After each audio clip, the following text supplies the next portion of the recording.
이 부족한 종이 이 시간 가난한 마음으로 하나님의 말씀을 나누겠습니다. 복음 필요하신 분 계시면 오셔서 하나님의 말씀 듣는 시간 되기를 원합니다.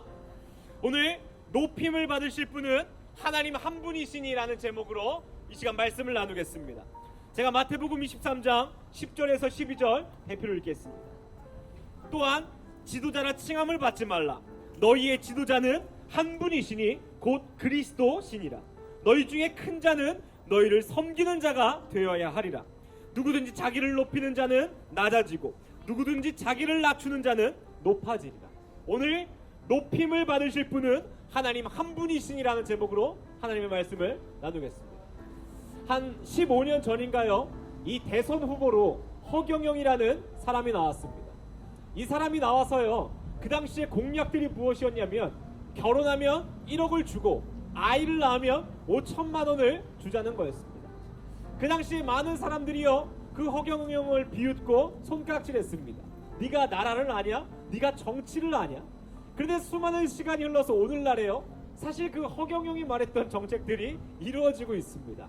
아이를 낳으면 500만 원, 또 어떠한 곳에선 1000만 원, 또 결혼을 하면 대출을 몇 억까지 해주고 결국 그 사람 말처럼 되어가고 있어요. 근데 그 허경영이란 사람이요, 굉장히 유명한 명언을 했습니다. 이 나라에는 돈이 없는 것이 아니고 도둑놈이 많다. 제가 그 사람의 말을 들으면서요, 오늘 기억하는데 이것이 되게 교회를 향한 말과 같은 거예요. 이 교회 가운데 하나님이 살아계시지 않는 것이 아닙니다. 하나님은 늘 영광 받으시고 하나님은 우리와 동행하십니다. 그러나 하나님의 영광을 도둑질하는 도둑놈이 너무나 많다는 것입니다. 그게 저 같은 사역자일 수도 있고 사이비일 수도 있고 그냥 교회 다니는 사람일 수도 있습니다. 하나님 영광 받으시고 하나님이 하나님 되셔야 되지만 우리가 그렇게 하지 못하고 있을 때가 너무나 많다는 것입니다. 오늘의 본문도 그와 같습니다. 바리새인들과요, 서기관들이 모세의 자리에 앉았다고 합니다. 이 모세의 자리라고 하면요, 모세는 율법을 대표하는 사람이에요. 그래서 서기관들과 바리새인들은 수많은 사람에게 율법을 전했습니다. 이렇게 살아야 그리스도인입니다. 이렇게 살아야 하나님 기뻐하십니다. 근데요, 예수님이 뭐라고 하시냐면요, 그 서기관들과 바리새인들이 율법을 가르치나 행하지는 아니한다 그래요. 이 말을 들으면서요, 이 나라의 교회, 지금 이 시대의 지도자들이 그와 같은 경우를 너무나 많이 보게 됩니다. 저와 같은 사역자가요, 저와 같은 목회자가요, 율법을 가르치고 그렇게 살아야 한다고 얘기하지만 교회의 뉴스를 보면요, 돈을 위해 사역하고요, 세습을 하고요, 수많은 성적인 문제로 넘어지게 됩니다. 하나님의 영광을 가로채는 도둑놈이 너무나 많다는 것입니다. 여러분, 예수님이 예루살렘을 입성할 때 무엇을 타고 입성하셨습니까? 나귀를 타고 입성했어요. 근데 나귀가요, 사실 그러한 대접을 받아본 적이 없을 겁니다. 예수님이 나귀를 타고 예루살렘을 입성하는데요, 수많은 사람들이 환호합니다. 드디어 우리의 왕이 오셨다. 우리를 구원할 분이 오셨다. 그래서 수많은 사람들이 환호를 합니다. 근데 이 나귀가요, 착각해서 그 환호가 자기를 향한 줄 알고 막 앞다리를 들어가지고 신난다고요, 난리를 쳤다고 생각해 보십시오. 그러면 그 등에 타고 있던 예수님은 어떻게 됩니까? 땅에 떨어지고 말 것입니다. 여러분, 나귀가요, 그 영광을 도둑질한다면 예수 그리스도께서 그 나귀를 사용하시겠습니까? 그렇지 않다는 것입니다. 근데 우리가 그 나귀와 같을 때가 너무 많다는 거예요. 교회에서 어떤 봉사를 하고 헌신을 하잖아요. 그러면 내가 얼마나 열심히 했는지 알아주기를 원합니다.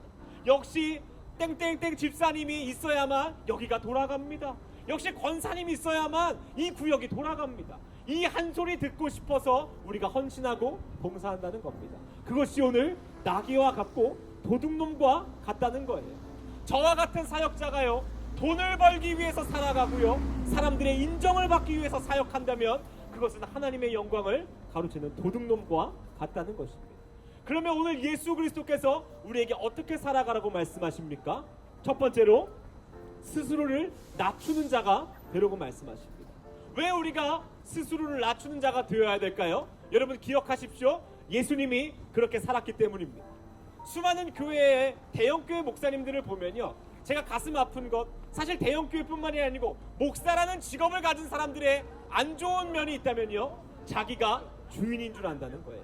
하나님이 주인이 아니고 예수님이 주인이 아니고 그 교회의 주인이 자기라고 생각할 때가 참 많습니다. 스스로를 낮추고 겸손함이 우리한테 필요할 줄 믿습니다. 예수님은요, 전능하신 분이었습니다. 죽은 자를 살리시고요, 모든 악한 영을 물리칠 수 있는 분이었어요. 그러나 그분은요, 스스로를 드러내지 않고 늘 겸손하셨습니다. 그리고요, 늘 우리를 사랑해 주셨고 오래 참으신 분입니다.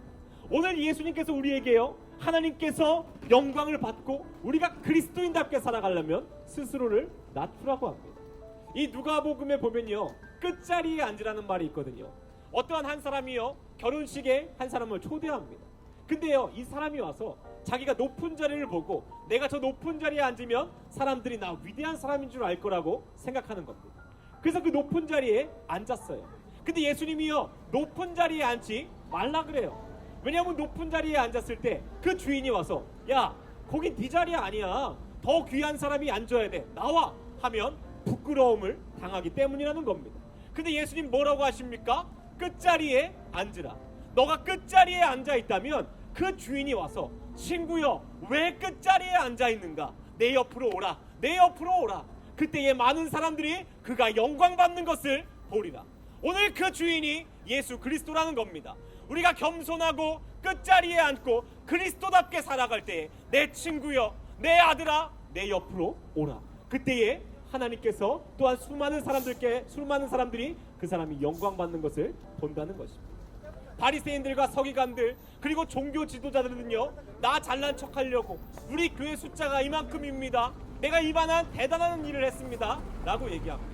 그러나 그렇게 살아가는 것이 아닌 겸손한 마음으로 살아가기를 간절히 원합니다.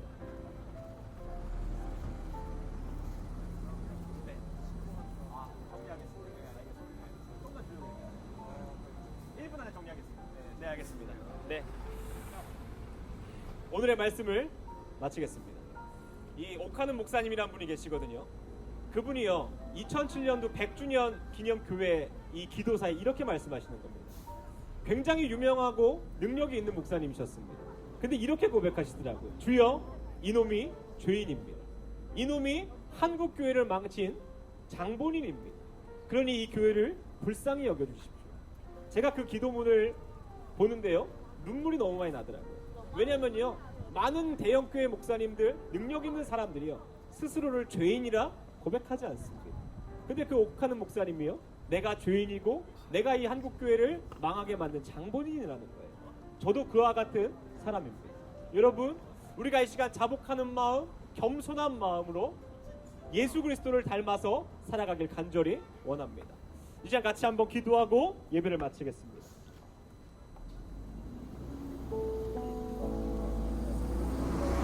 오직 영광 받으실 분이 하나님이십니다.